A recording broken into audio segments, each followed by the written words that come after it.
I thought I was just a little tired. Maybe I didn't sleep well. Leonard Franklin, 76 years old, a retired truck driver from Oregon, told me. But that morning on the freeway, something terrifying happened. His right hand began to tremble as it gripped the steering wheel. His vision blurred. The lines on the road started to dissolve.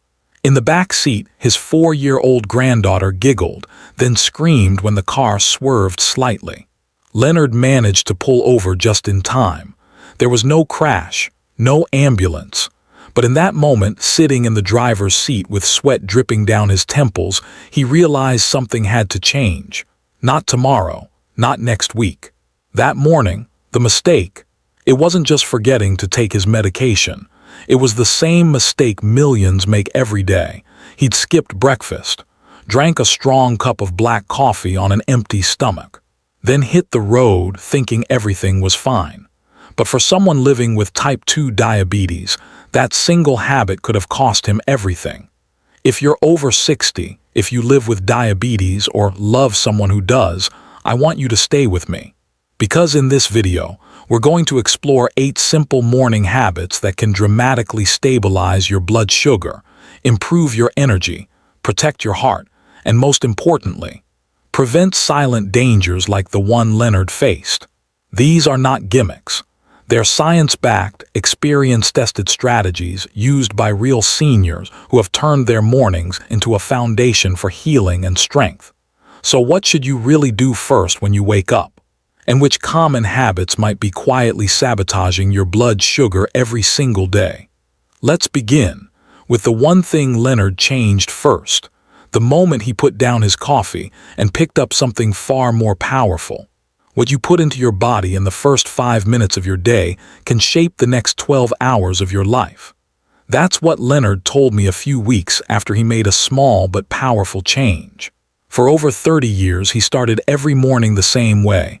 A hot mug of black coffee strong enough to wake the dead, he used to joke. No breakfast, no water, just coffee. It was his ritual. But after that frightening morning on the freeway, Leonard decided to rewrite his mornings. The first thing he did, he drank a glass of warm water. At first, it felt strange. Just water, no caffeine. But after a few days, he noticed something subtle. His mouth wasn't as dry. The dull headaches he used to get around 9 a.m. started to fade. And most surprising of all, his morning blood sugar readings dropped by nearly 15 points. Why? Because that one glass of warm water was doing more than just quenching thirst. It was helping his kidneys flush out excess glucose that had built up overnight. According to the American Diabetes Association, drinking at least 300 ml of warm water first thing in the morning can dilute blood glucose concentrations and jumpstart detoxification, setting the stage for better control throughout the day. We often underestimate water. We think of food, medication, supplements, but water is the quiet healer. Warm water in particular is gentler on your stomach, especially in older adults. It promotes circulation, soothes the gut, and primes your body for digestion. Leonard, now 2 months into this habit, doesn't miss his old black coffee. Instead, he adds a slice of ginger to his morning water. Sometimes a few drops of lemon. On days when he feels fancy, a pinch of chia seeds or a leaf of fresh mint. It's simple, it's healing, and it works. So before you reach for that cup of coffee, ask yourself, what if healing started with water? What if one small choice could calm your system, support your blood sugar, and remind your body that it's safe to begin again? And speaking of small changes, there's another habit that completely transformed Leonard's mornings. A habit that not only nourishes his body but keeps his energy stable long after breakfast. Let's take a closer look.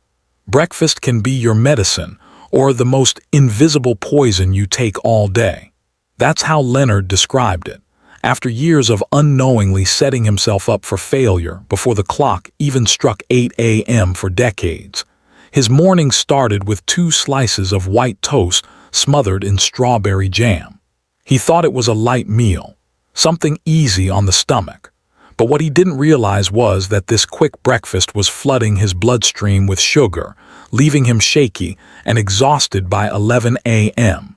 By noon, his blood glucose had already spiked above 180, even on days he barely moved. What changed everything was one simple realization. In the morning, our bodies are the most sensitive to carbohydrates. Hormones like cortisol and adrenaline are naturally higher, which means carbs are absorbed faster and blood sugar climbs more quickly. For someone with type 2 diabetes, that's like lighting a match near dry leaves. And yet, many seniors still reach for instant oatmeal topped with bananas, sugary cereals labeled low-fat, or even a tall glass of orange juice, thinking they're making a healthy choice. The truth is, these options often hide added sugars and offer very little to slow digestion. Leonard didn't need a radical diet. He just needed a smarter start. Now, his breakfast looks very different. Some mornings it's 2 boiled eggs, a handful of sautéed spinach, and a few slices of avocado. Other days, he enjoys Greek yogurt with walnuts and a handful of fresh strawberries. The difference? Protein and fiber. They work like brakes on a downhill slope.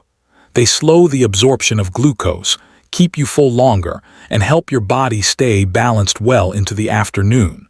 Studies from the Journal of Nutrition and Metabolism confirm this. A protein-rich breakfast reduces post-meal blood sugar spikes by up to 35% and supports insulin sensitivity throughout the day. It doesn't have to be complicated. A good breakfast for diabetes isn't about restriction. It's about intention. Choosing foods that serve your body, not fight it. For Leonard, that one change gave him the energy to play with his granddaughter at the park without worrying about sudden crashes. It gave him confidence again. And speaking of confidence, there's one common habit many older adults rely on each morning without realizing it could be silently working against them. Let's talk about what's really in your cup of coffee. The same cup of coffee that helps one person feel sharp might quietly raise someone else's blood sugar for hours. That's what Leonard realized the hard way. For most of his adult life, coffee wasn't just a drink. It was a ritual, a source of comfort, a reason to sit quietly in the kitchen before the house woke up. But as he got older, he noticed something different. His hands would tremble. His heart raced a little more than usual. And sometimes his blood sugar would spike, even before he took a bite of food. It didn't make sense at first, until his doctor explained the role caffeine plays in the diabetic body. You see, caffeine triggers the release of adrenaline. That might sound like a good thing, especially if you're feeling sluggish. But adrenaline also tells your liver to release stored glucose into the bloodstream. For someone with type 2 diabetes, this can lead to an unexpected rise in blood sugar, even if you haven't eaten anything sweet. Research shows that consuming more than 200 mg of caffeine, roughly 1/5 standard cups of brewed coffee, can cause blood glucose to rise and insulin sensitivity to drop, especially when consumed on an empty stomach. Leonard used to drink his first cup by 6 a.m. on an empty stomach. No food, no water, just coffee. And by 9 a.m. his energy would crash, leaving him shaky and irritable. Today, he does it differently. He waits until after breakfast. Sometimes he adds a scoop of protein powder into his coffee, blending flavor with function. Other times, he switches to decaf or a cup of warm green tea if he's had a restless night. He's also stopped drinking caffeine after 9 a.m., noticing that it helps him feel steadier and more focused without the mid-morning crash. The key is not to fear coffee. It's to understand your relationship with it. Pair it with protein. Avoid it on an empty stomach. And above all, listen to how your body responds. What worked at 40 may not work at 70. And that's not failure. That's wisdom. Now, while caffeine may surprise you with its hidden effects, there's one morning habit that offers consistent, visible benefits within days. You don't need a gym membership or expensive equipment. Just your body, a few quiet minutes, and the willingness to move. You don't need a gym. Just 7 minutes after breakfast can make all the difference. That was the advice Leonard's doctor gave him. Simple, almost too simple. But Leonard, at 76, was willing to try anything that didn't involve more pills or injections. So the next morning, instead of sinking back into his recliner after breakfast like he usually did, he stood up. He stretched his arms above his head, slowly rolled his shoulders, then began stepping in place. Just 3 minutes. That was it. But within a week, something incredible happened. His post-breakfast blood sugar numbers, which used to climb over 180, started staying below 140. And for the first time in years, his doctor reduced his insulin dosage. What changed wasn't just movement. It was timing. When we move after eating, our muscles act like sponges, soaking up glucose from the bloodstream and using it for energy. Even light activity, like walking, stretching, or chair exercises, can significantly reduce post-meal sugar spikes. In fact, a study published in Diabetes Care found that just 15 minutes of walking after meals can lower postprandial glucose levels by up to 25%. That's not theory. That's real, measurable change. Leonard didn't join a gym. He didn't need fancy equipment. Most days, he just walked the hallway from his kitchen to the front door and back. Other days, he followed a 5-minute seated yoga video on his tablet. It wasn't about sweating. It was about circulation, consistency, and reminding his body that it still had power, even in small ways. And the best part, he started sleeping better. He felt steadier on his feet. His appetite became more balanced. One tiny decision, repeated daily, had a ripple effect on his whole life. Now, while movement after meals helps the body use glucose efficiently, there's another morning habit that influences your blood sugar even before you get out of bed. It's not what you eat. It's what you see, touch, or scroll through the moment your eyes open. One swipe, one headline, and your blood sugar may spike before your feet even touch the floor. That was the habit Leonard never questioned, until he did. Every morning, before even sitting up in bed, he would grab his phone. News alerts, missed calls, sometimes a message from a friend about someone who passed, or a political story filled with anger and fear. His heart would race before breakfast, sometimes before he even blinked twice. What he didn't know was that this small ritual was setting off a biological chain reaction. Stress hormones like cortisol surge when we're startled or emotionally activated. And when cortisol rises, so does blood sugar. Especially in older adults with type 2 diabetes, that response can push glucose levels 20 or 30 points higher before the day even starts. Once Leonard understood this, he made a quiet but powerful decision. For the first 10 minutes of his day, no phone. Instead, he sat by the window with a glass of water and placed one hand on his chest. He took slow, deep breaths. He thought of 3 things he was grateful for: his granddaughter's laugh, the sound of birds outside, the warmth of the sun on his chair. It wasn't dramatic, but something shifted. He felt calmer, more grounded. His morning readings became more stable. He was no longer reacting to the world before greeting himself. For seniors, especially those living alone, the phone can feel like a lifeline. But it can also become a source of silent tension. The first few moments of the morning are precious. They shape your mindset, your hormones, and your nervous system. Choosing calm over chaos, stillness over scrolling, is not just good for your heart. It's good for your numbers too. And while setting aside your phone may bring emotional calm, there's another choice that can bring powerful balance to your body. It's not about what you avoid, it's about what you choose to do consistently. And it starts with something even simpler than a screen: breakfast. Skipping breakfast doesn't help you lose weight, it only exhausts your pancreas. Leonard learned that the hard way. For a few months, he tried what he called a mini fast. He'd skip breakfast, hoping to drop a few pounds and reduce his need for insulin. It sounded logical. Less food, less sugar, right? But the opposite happened. On the days he skipped breakfast, his fasting blood sugar was often higher than when he ate something small. Some mornings, it spiked over 160, even though he hadn't touched a bite of food. That's because when the body senses an energy gap early in the day, the liver goes into protective mode. It releases stored glucose to keep you going, especially if you have diabetes. But for someone with an already stressed metabolic system, this internal sugar surge adds pressure. The pancreas scrambles to keep up, and over time it gets tired. The result? You feel lightheaded, sluggish, maybe even irritable. And by the time lunch comes around, you're starving, more likely to overeat or crave simple carbs, creating a roller coaster of sugar levels that lasts all day. Leonard now eats something every morning, even if it's just half a boiled egg and a few almonds. He doesn't think of it as a meal. He thinks of it as a signal to his body: you're safe, you're nourished, you can stay balanced. That one habit, done consistently, gave him steadier energy, fewer cravings, and surprisingly, better portion control at lunch and dinner. Skipping breakfast, he says now, wasn't discipline. It was disconnection.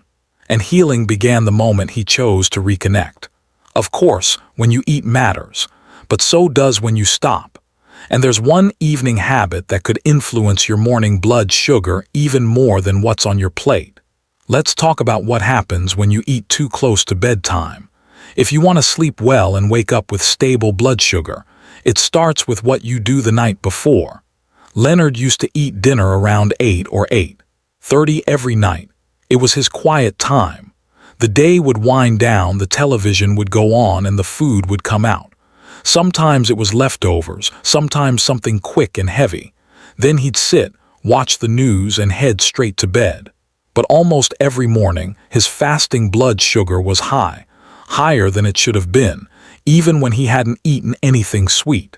He couldn't understand why, until a diabetes educator explained the concept of circadian rhythm. Our bodies follow a natural internal clock that affects everything from digestion to hormone release. As the sun sets, our metabolism begins to slow down. Eating late forces the body to work harder while it's trying to rest. That means glucose from dinner isn't cleared efficiently. Instead, it lingers through the night and shows up in your blood the next morning. Studies have shown that eating dinner before 7 p.m., combined with just 10 minutes of light walking afterward, can significantly improve morning glucose levels. It gives your body time to digest, stabilize, and transition gently into rest. So Leonard made a change. Dinner is now at 6:30. He keeps it light, maybe a bowl of warm pumpkin soup, a piece of boiled chicken breast, and a small handful of roasted almonds. After eating, he walks slowly around the block, just enough to feel the evening breeze and let the food settle. The results? His morning numbers dropped by nearly 20 points, but more than that, he sleeps deeper. He wakes up with more energy, and he no longer feels like he's starting each day in recovery mode. Sometimes healing isn't about what you do more of. It's about when you do it. And few choices are more powerful than giving your body the time it needs to rest, reset, and prepare for a new day. And speaking of rest, there's one final habit Leonard added to his mornings that has nothing to do with food or exercise. It's simple, quiet, and for him, it's become the most sacred moment of the day. There's something even more important than what's on your breakfast plate, and that's how you feel when you sit down to eat it. For Leonard, this shift didn't come from a doctor or a book. It came from a quiet morning sitting alone at his kitchen table. The coffee was ready. The eggs were warm, but something felt off. His mind was racing. Thoughts about bills, a doctor's appointment, a neighbor's health scare. He took a breath, closed his eyes, and whispered, "Thank you, body, for carrying me this far." It was only 1 minute, 60 quiet seconds, but it changed the entire rhythm of his morning. That became Leonard's new habit. Every morning before lifting a fork or sipping his tea, he paused, just for 1 minute. He let his body settle. Sometimes he placed a hand on his chest. Other times he whispered a line of scripture or simply said, "I am safe. I am healing." That small moment, done with intention, brought more than just peace. It lowered the tension in his chest. It softened his breathing, and in ways he didn't expect, it helped his digestion. His stomach no longer felt tight or unsettled, and his blood sugar, especially after breakfast, stopped spiking the way it used to. Science now supports what Leonard felt. When you eat in a calm state, your nervous system shifts from stress to rest. Cortisol levels drop. The digestive tract opens up, and the body absorbs nutrients more efficiently without unnecessary spikes in glucose. For people with diabetes, that's not just spiritual, it's biological. And it starts with something as simple as one quiet breath. So whether it's a word of thanks, a favorite hymn, or just a silent moment with your eyes closed, give your body permission to feel safe before you feed it. Healing begins in stillness. Now that you've seen the 8 habits that helped Leonard reclaim his mornings, let's take a moment to look back at the changes, the science, and the small daily steps that might just transform your life too. 2 months ago, Leonard's mornings were a quiet struggle. He lived with tremors in his hands, unexpected dizziness, and fasting blood sugar that hovered around 165. He believed it was just part of aging, something to accept, something to endure. But then came that one terrifying morning on the freeway and a decision to do things differently. Today, Leonard uses 60 fewer units of insulin every week. His morning glucose has dropped to 110. He no longer wakes up in fear. No more shaking hands. No more lightheadedness before breakfast. What changed wasn't a miracle drug. It wasn't surgery or a new diagnosis. It was 8 small habits. 8 simple choices made every morning with love, with intention, and with hope.